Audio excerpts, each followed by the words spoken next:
Jai Hind students, welcome to my YouTube channel.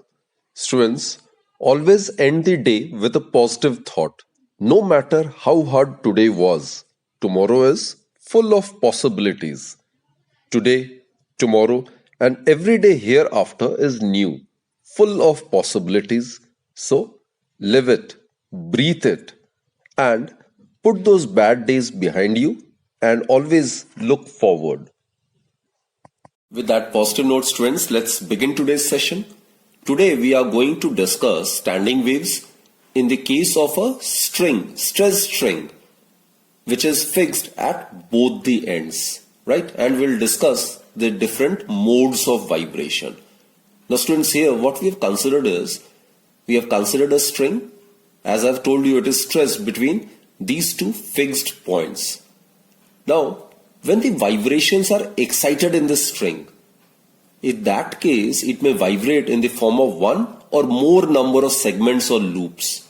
And these segments or loops are known as normal modes. So, when a harmonic wave is set up in a stressed string, now as the two ends of the strings are fixed, so what happens is these 2 points which are always at fix, they always remain at rest. So here nodes are formed. These are the points which are permanently at rest. So these points are known as nodes.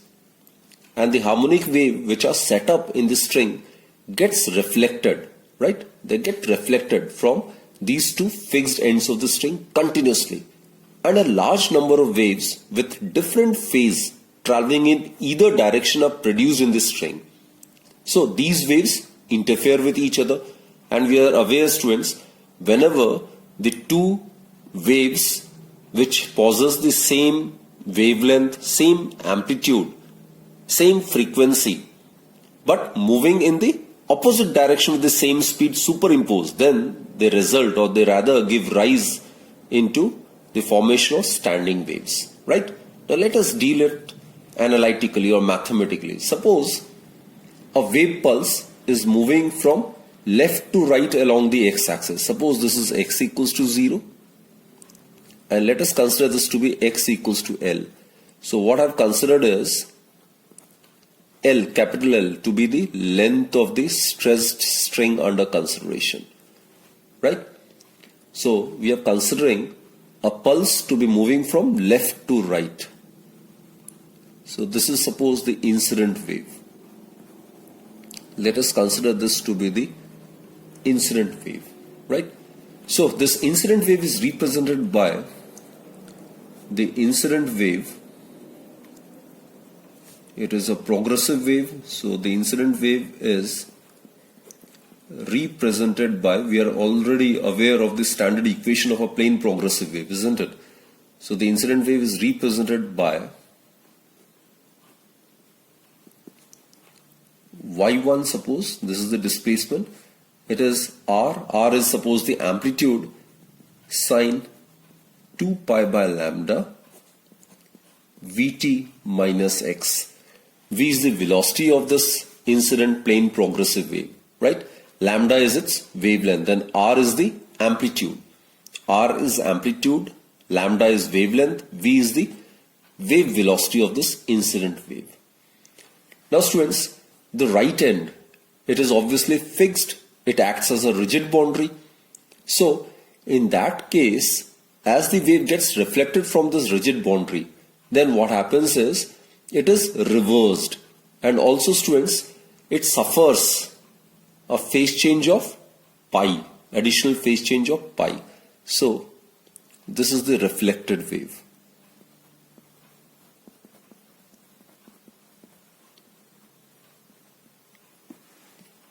Now the equation of the reflected wave would be given by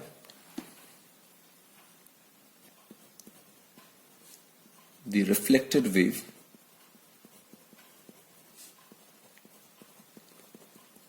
is represented by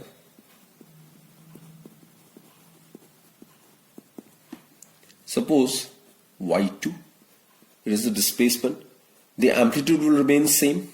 In the case of reflection, the wavelength, the frequency, the amplitude, the speed all remain same. right? But obviously these two will tend to move in the opposite directions. So it will be r sine 2 pi by lambda Vt minus. Now as I've told you, here the wave will get reflected and it will travel towards the negative x-axis, isn't it? So here x will be replaced by minus x. And obviously students, this being a fixed boundary, rigid boundary, here the wave on reflection will suffer an additional phase change of pi, that is 180 degree. So the equation of the reflected wave will be given by this. So this we are already aware of, isn't it? Now in case of any doubt, you can refer back to my previous lecture, the link of which I will provide it in the description section of this present video, right? So students, y2, it may be represented as, now look, sine 180 plus theta, it's minus sine theta. So it will be minus r sine 2 pi by lambda, and over here we'll be left with Vt minus minus plus x. So this is the equation of the incident wave and this is the equation of the reflected wave, right? Now students, as I've told you, we have already discussed the principle of superposition of the wave pulses as well, right? So on superposition of these two wave pulses, the displacement of the resultant pulse will be given by, so as per the superposition principle,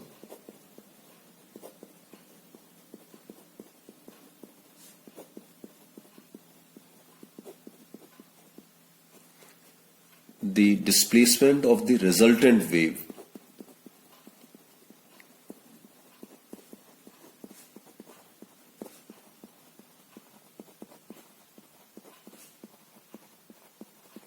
it is given by, suppose it is y, so obviously it will be given by y1 plus y2, that is y would be equal to, let's substitute these two values. So y1 is r sine 2 pi by lambda Vt minus x, and over here plus y2, so it will be plus minus, it will be minus r sine 2 pi by lambda Vt plus x. Now this is in the form of y is equal to sine A minus sine B. R can be taken as common, right? So it is, R can be taken as common. So it is sine 2 pi by lambda Vt minus x. It can be considered to be A, this argument part, minus sine B. B is 2 pi by lambda Vt plus x, isn't it? Now students, you should be aware of this formula.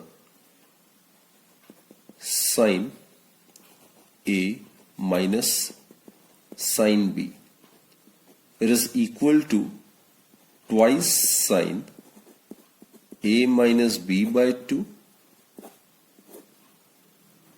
cos A plus B by 2. This is the formula. So here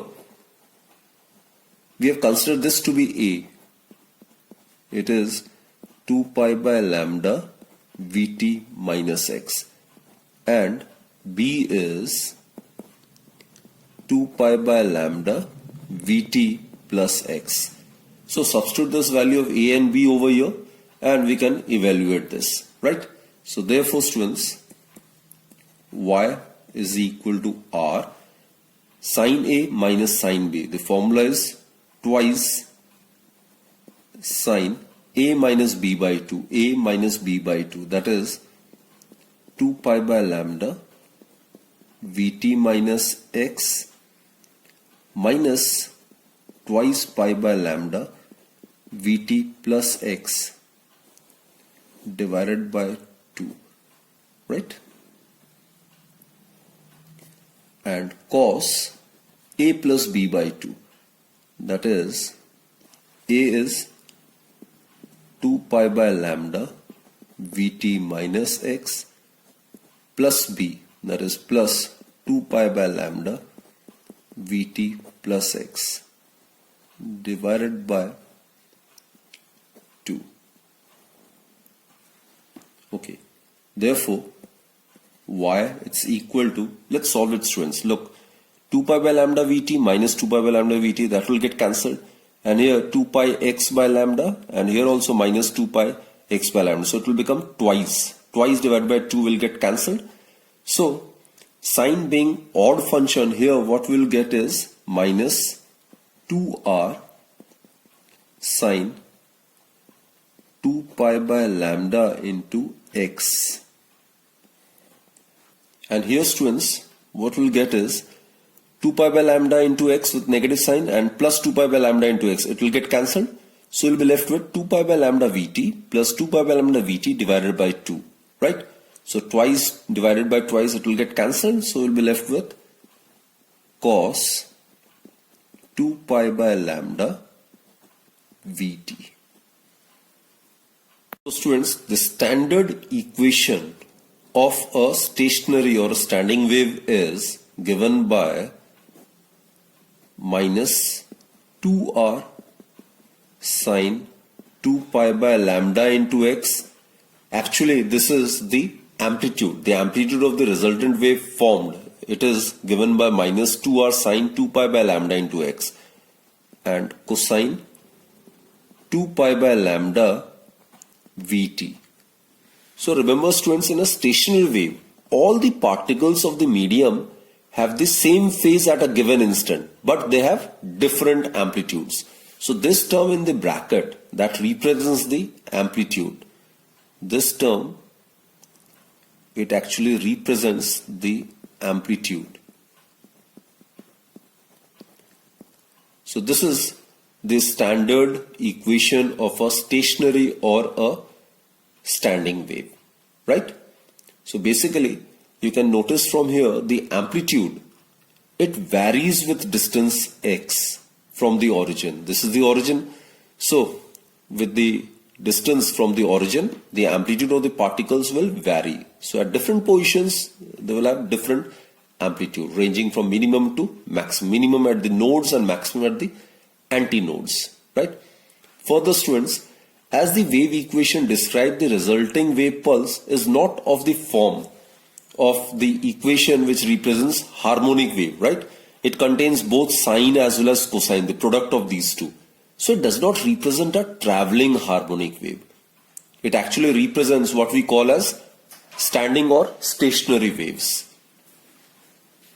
The string at both the ends is fixed. So obviously, the endpoints, these two endpoints at x equals to 0 and x equals to L, they will be the points of minimum displacement. That is, nodes will be formed at these 2 points, right? So therefore, it means that the equation third must satisfy the following boundary conditions. And what are the boundary conditions?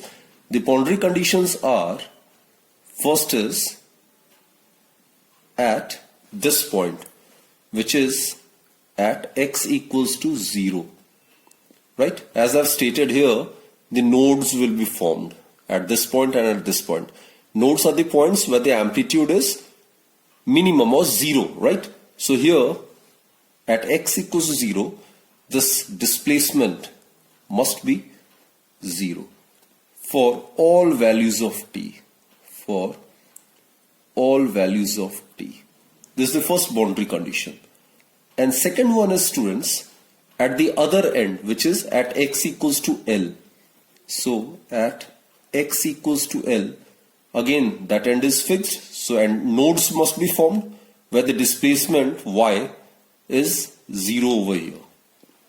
Again for all values of t.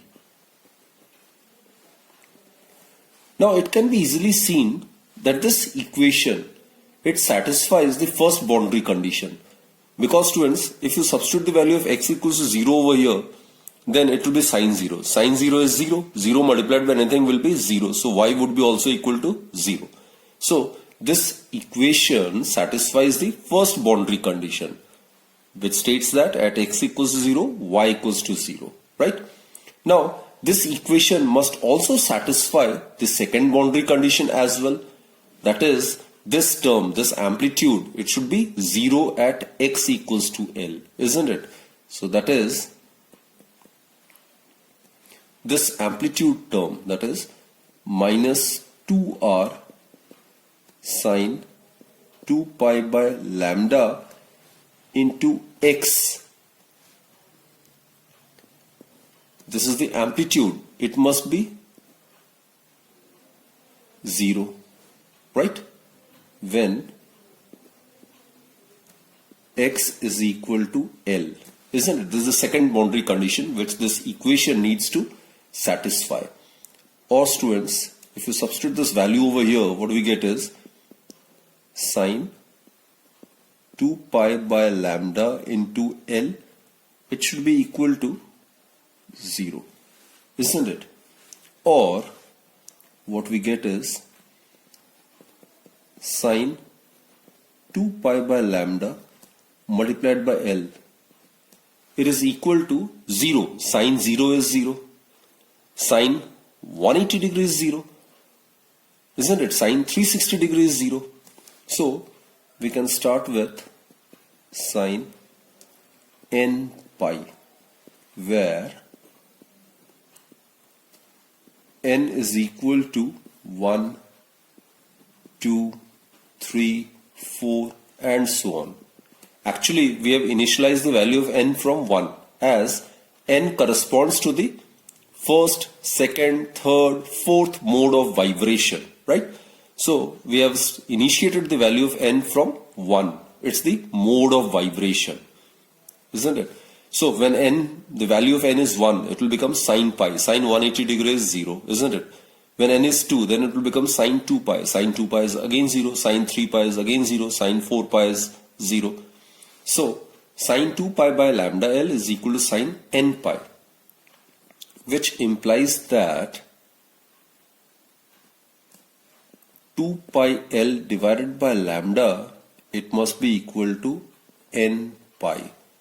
Or students, pi get cancelled. So what we get is L, it's equal to n lambda by 2. As I've stated, students, here n, it is the mode of vibration. N equals to 1, 2, 3. It basically corresponds to the first, second, third mode of vibration. Let us now discuss the different modes of vibration. This, students, we have already derived. L, it's given by n lambda by 2. And n corresponds to the first, second, third and so on mode of vibration. So let's start with the first mode of vibration. In the first mode of vibration, the value of n over here needs to be substituted as 1. So in such a case, in the first mode of vibration, we'll substitute the value of n as 1. So in that case, the length of the string, that would be given by lambda 1 by 2. Here, suppose, students, lambda 1 is the wavelength of the standing wave setup corresponding to n equals to 1, right? Or we can write lambda 1 as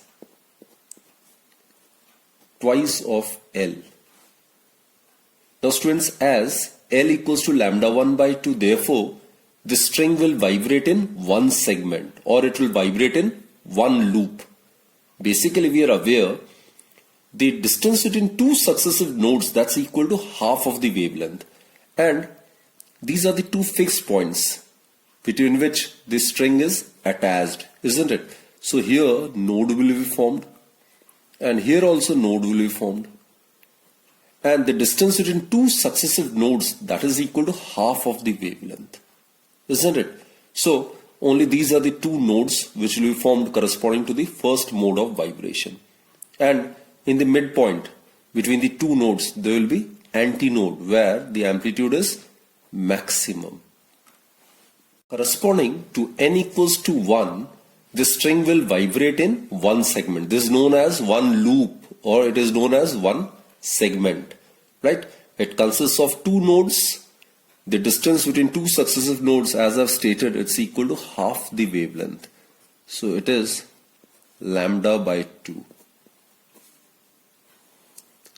And the length of the string, it's considered to be L, isn't it? So it is L.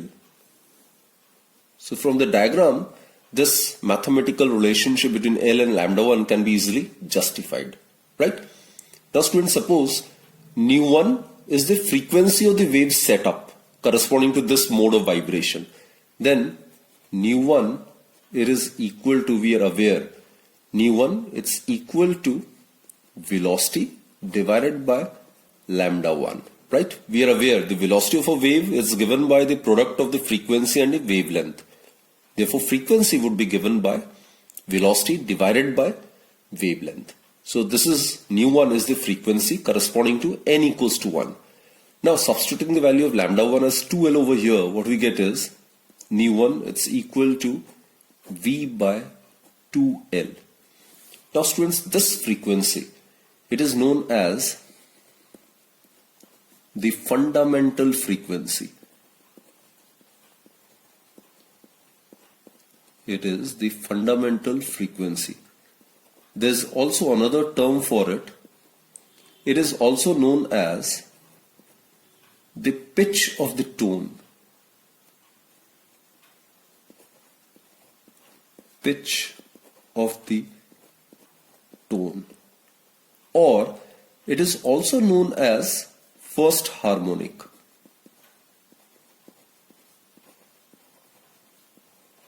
So nu1 is the fundamental frequency. It is the minimum frequency with which the standing waves can be set up in this string. So this is the minimum frequency, right? It is known as the fundamental or basic frequency, or it is known as the pitch of the tone or first harmonic, right? Also students, we are aware, we have done this, the velocity of transverse wave motion in a stressed string, it is given by V equals to square root of T by mu. Mu, as you remember, it is the linear mass density. It is mass per unit length, right? So this we are already aware. It is the formula for the velocity of transverse wave motion in the case of a stressed string. T is the tension or the load. Mu is the linear mass density, which is the mass per unit length. Therefore, students, substituting this value over here, what we get is linear frequency nu1. It would be equal to 1 by 2L square root of T by mu. So this is the expression for the fundamental frequency. Let's discuss the second mode of vibration. For this, students, we are supposed to consider the value of n as 2. So for n equals to 2, which is the second mode of vibration, L, it would be equal to twice lambda 2 by 2. Twice lambda 2 divided by 2. Lambda 2 here would be the wavelength of the waves set up in the string corresponding to n equals to 2, right? So that is lambda 2 would be equal to L, right? So students, in this case, the string will vibrate in two segments. Now as I have stated, in one segment there are two nodes and one antinode. Now we are aware these two endpoints, they are fixed, they are permanently at rest. So nodes will be formed over here, isn't it? And corresponding to n equals to 2, there are two segments. So there must be another node. And in between nodes, there must be antinodes. So in this case, students, the string will vibrate in these two segments as shown over here, right? So corresponding to n equals to 2, there will be two antinodes and three nodes. Now we are aware, students, the distance between two successive nodes, that is equal to half of the wavelength. So this is lambda by 2, this is lambda by 2. So the total distance, it would be equal to lambda wavelength corresponding to n equals to 2, which is lambda 2. And we are aware this is the length of the string as well, right?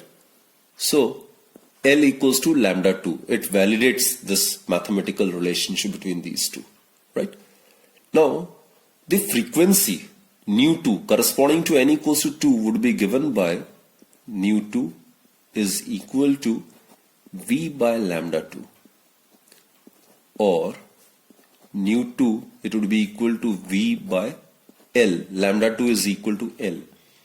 Now students, nu2, it is known as the second harmonic, or it is known as the first overtone. So nu2 over here, nu1 was the fundamental frequency of pitch of the tone, nu2 is known as the first overtone. It is known as first overtone, or it is also known as second harmonic. Now look at the relationship between nu1 and nu2. It is pretty evident that nu2 is equal to twice of nu1, isn't it? Nu2 is twice of nu1, twice of fundamental frequency. So accordingly, nu2 is also known as second harmonic, 2 times the fundamental frequency. So that's why it is known as second harmonic. Now, as I've stated, the velocity of the transverse wave motion in the case of a stressed string, it's given by V equals to square root of T by mu, isn't it? Mu is the linear mass density, which is mass per unit length. So substitute the value of V over here. The expression for the first overtone or the second harmonic would be nu2 is equal to, just substitute this value, 1 by L square root of T by mu. So compare these two. It's pretty evident that second harmonic is equal to twice the fundamental frequency of the first harmonic. In the third mode of vibration, we need to substitute the value of n as 3. So corresponding to n equals to 3, suppose the wavelength is lambda 3. So in that case, L would be given by 3 lambda 3 divided by 2, or we get lambda 3 is equal to 2 by 3 of L. Now students, look at the pattern basically. Here for n equals to 1, number of antinodes is 1, number of nodes is 2. For n equals to 2, number of antinodes is 2, number of nodes is 3. Number of nodes is greater than the number of antinodes by 1. So logically, corresponding to n equals to 3, there must be 3 antinodes and 4 nodes, right? There should be 4 nodes. So these are the fixed points. No doubt these will be positioned for nodes. And here there is one loop or one segment. Here there are 2 loops. Here it will be 3 loops. It will be 3 loops like this. These are the 3 loops I am talking about. So here corresponding to n equals to 3, there should be 3 antinodes and 4 nodes, all equidistant, right? The distance between 2 successive nodes, that's equal to lambda by 2. So lambda by 2, lambda by 2, lambda by 2, that will give us 3 lambda by 2, right? 3 lambda by 2, which is equal to the length of the string. And we are aware in between nodes there are another set of points which are known as antinodes, where the amplitude is maximum. So as L equals to 3 lambda 3 by 2, the string will vibrate in these 3 segments, right? Now as I've stated, the distance between 2 successive nodes or 2 successive antinodes, it's equal to half the wavelength. So students, lambda by 2, lambda by 2, lambda by 2. So the distance between these 2 ends would be thrice lambda 3 by 2, which is actually equal to the length of the string. So L equals to 3 lambda by 3, 3 lambda 3 by 2, which is justified through this mathematical relationship, right? Now students, suppose nu3 is the frequency of vibration of the string in this case. In that scenario, nu3, it would be given by V by lambda 3, isn't it? Or nu3, it would be equal to V by lambda 3. Let's substitute the value. So it will be 3V divided by 2L, right? Now here nu1 is equal to V by 2L. Here nu3 is equal to V by 12 multiplied by 3. So it is 3 times the fundamental frequency. So in terms of nu 1, in terms of fundamental frequency, nu 3 would be equal to thrice V by 12. V by 12 is the fundamental frequency. So accordingly, students, nu 3, it is known as the second overtone. This is the fundamental frequency. Nu 2 is the first overtone. Nu 3 would be the second overtone. It is known as second overtone, or nu 3 is 3 times the fundamental frequency. 3 times, so it will be third harmonic. It is also known as third harmonic.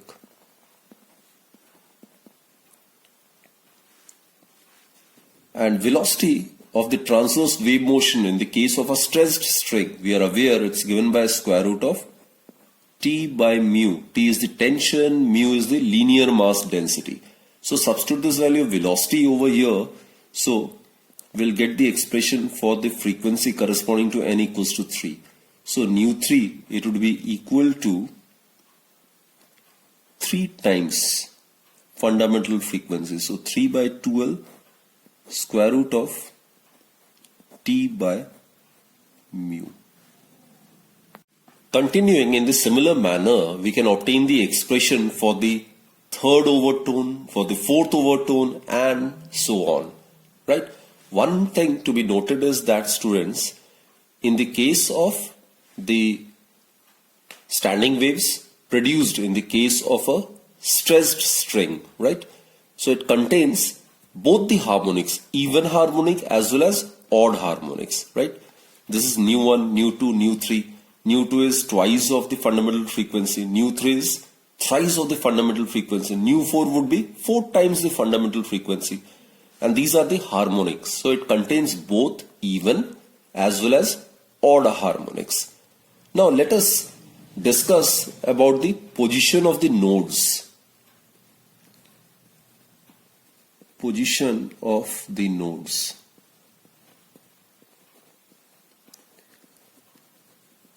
Now students, corresponding to n equals to 1, the nodes are at this point, which is x equals to 0, and at this point, which is x equals to L, isn't it? And corresponding to n equals to 2, there are 3 nodes, 0, L by 2 and L, isn't it? So we can generalize it. We can safely conclude that the position of the nodes are at x equals to 0, L by n, then 2L by n, then 3L by n, and so on. It will be NL by n, which will be equal to L, right?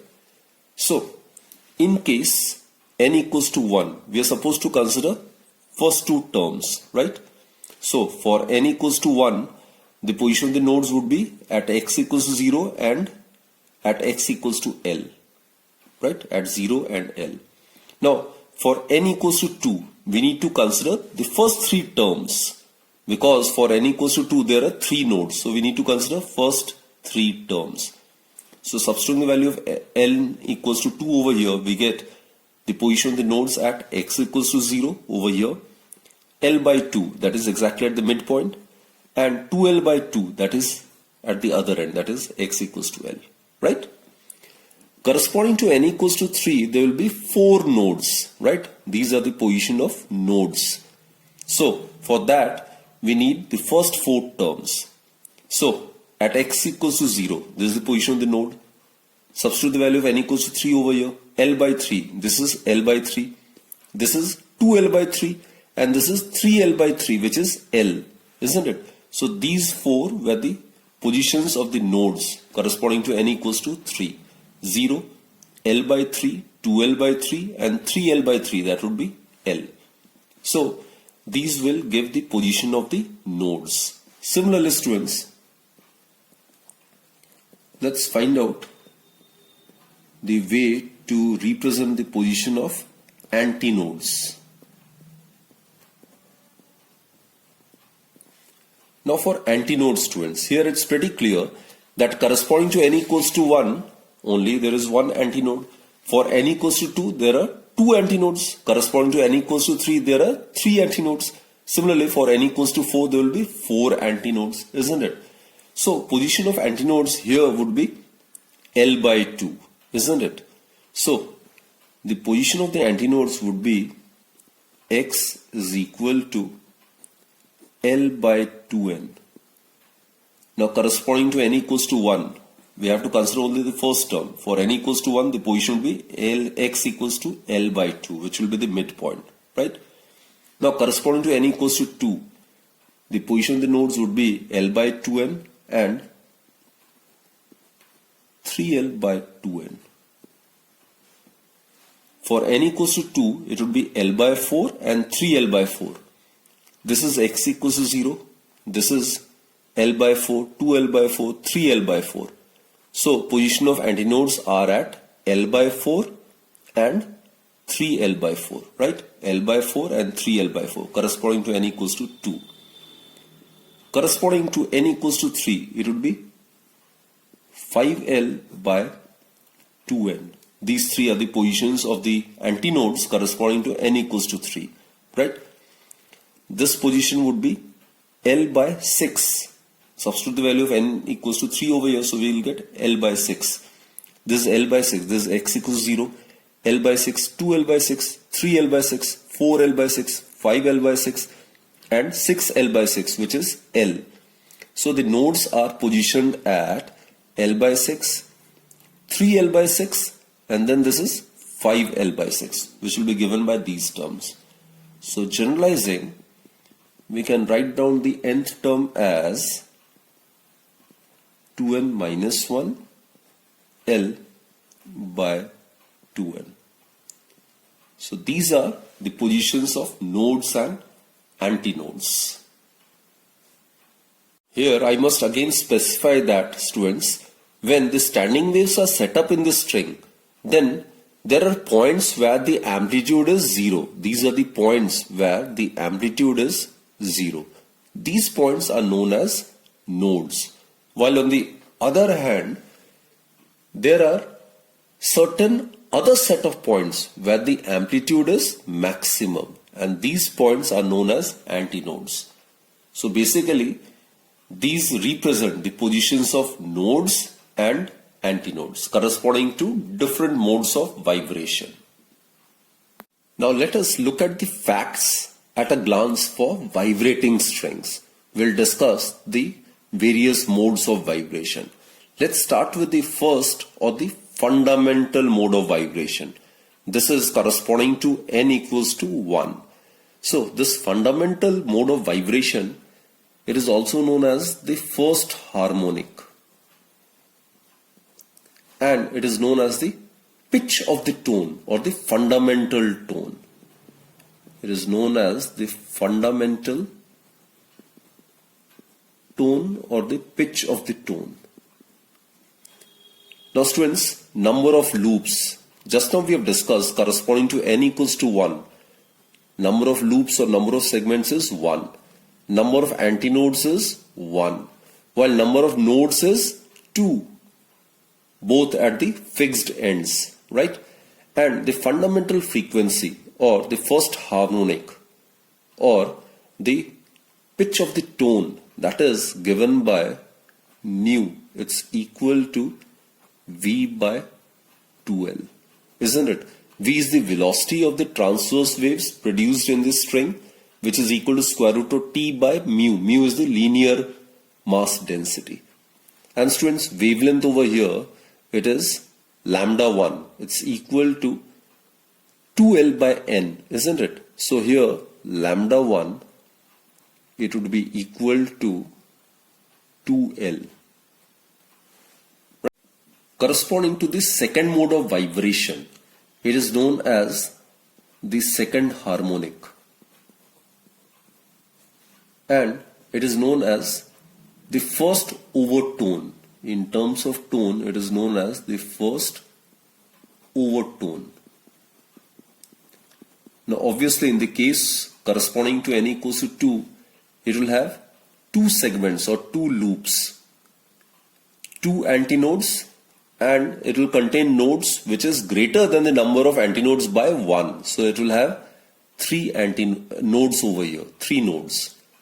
And the fundamental frequency nu2, it will be equal to twice the fundamental frequency. Nu2 is the first overtone or the second harmonic, right? So it will be equal to twice the fundamental frequency. Now wavelength lambda 2, this is 2L by 1. Now here it will be 2L by 2. Basically students, the formula in the case of a stress string is L is equal to N lambda by 2, isn't it? Or wavelength, it would be equal to twice L by N. So this is corresponding to N equals to 1. So it is 2L. Lambda 2 would be 2L by 2. So it would be equal to L. Right? Now corresponding to N equals to 3, that is for the third mode of vibration, it is also known as the third harmonic. And it is known as the second overtone.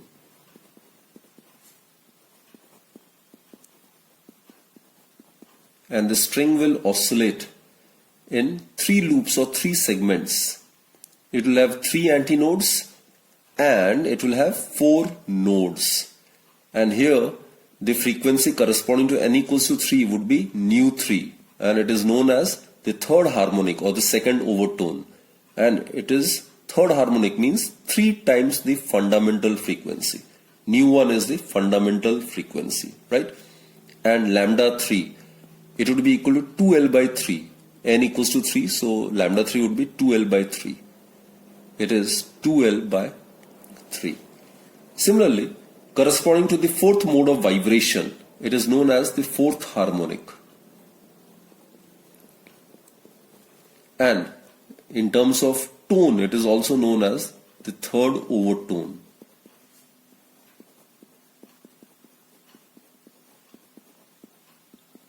So in this case, the string will have 4 segments or 4 loops. It will have 4 antinodes. It will have 5 nodes. And nu4, which is the frequency corresponding to the fourth mode of vibration. It is known as the fourth harmonic or the third overtone. It is known as fourth harmonic. So it will be 4 times the fundamental frequency. Now, the wavelength corresponding to N equals to 4 would be lambda 4. It will be 2L by 4. 2L by 4, that is L by 2. Right? Similarly, students, we can proceed further and we can generalize for the nth mode of vibration.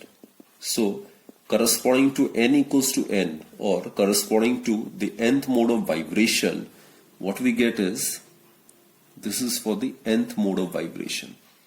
It will be known as the nth harmonic, and it is known as N minus 1th overtone.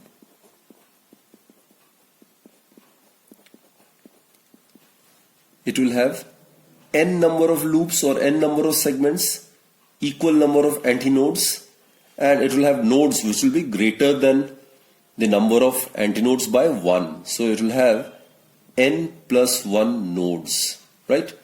And here the frequency corresponding to the nth mode of vibration would be represented by nu n. It is known as the nth harmonic, means n times the fundamental frequency, right? And the wavelength corresponding to the nth mode of vibration would be lambda n is equal to 2L by n. It is 2L by n. Students, we are aware that the fundamental frequency,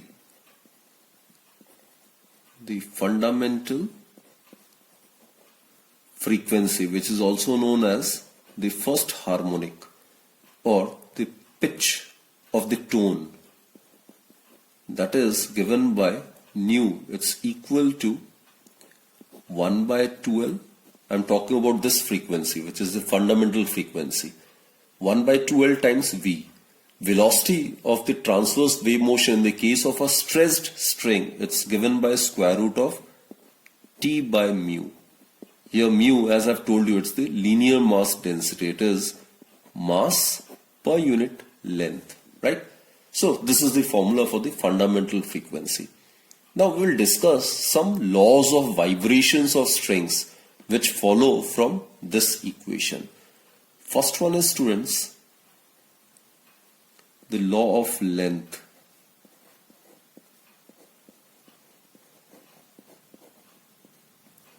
Now, if the tension in the given string remains constant, then the fundamental frequency varies inversely as the length. That is, frequency, this is nu frequency, it is inversely proportional to the length of the string. So basically, if the length of the string is halved, the frequency is doubled. And if the length of the string is doubled, then the frequency will become half. So this is the law of length. Now there is another law, which is law of tension. So here we'll consider the length of the string to be constant, right? So for a string of a given length and obviously of a given material, the fundamental frequency varies directly as the square root of the tension. That is, fundamental frequency is directly proportional to the square root of the tension. So this is the law of tension. This is provided the length is constant, provided the length of the string and the material obviously is constant.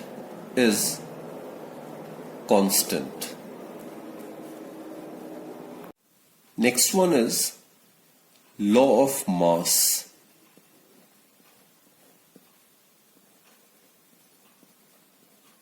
Now students, for a string of given length and fixed tension, the frequency varies inversely as the square root of the linear mass density, which is mass per unit length of the string.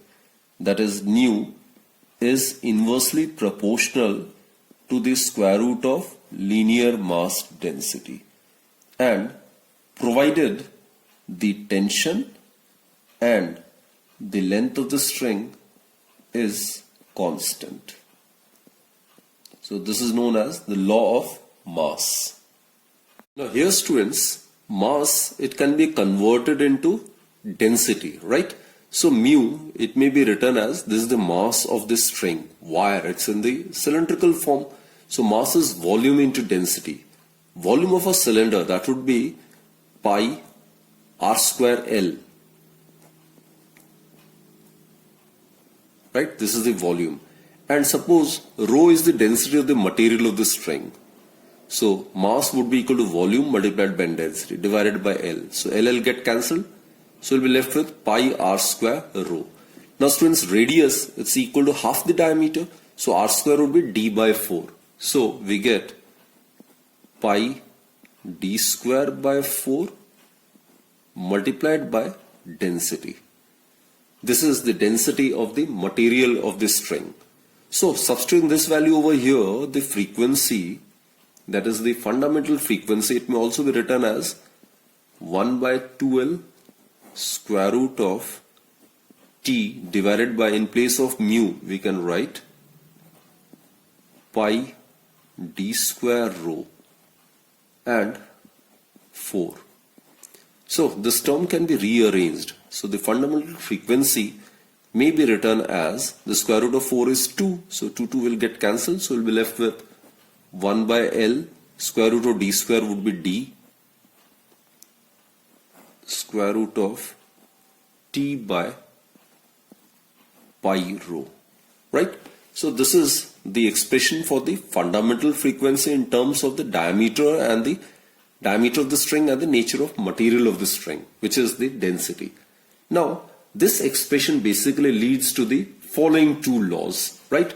Obviously, both the laws are contained in the law of mass, which we have stated over here. So, here comes the law of diameter, because diameter is involved over here. So, law of diameter. So students, for a string of given length and given tension, so L and T being constant, the frequency is inversely proportional to the diameter of the string. This is provided the length and the tension in the string remains constant. So in that case, the fundamental frequency is inversely proportional to the diameter of the string. Also, this law of density.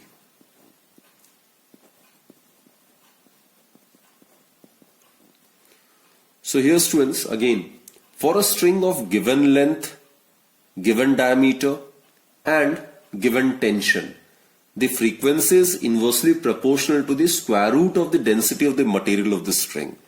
That is, nu is inversely proportional to square root of the density of the material of the string. So, smaller the density of the material of the string, higher will be the frequency of vibration, isn't it? So, this is provided L, T and the diameter remains constant, right? So, these are the points which we conclude from this mathematical expression.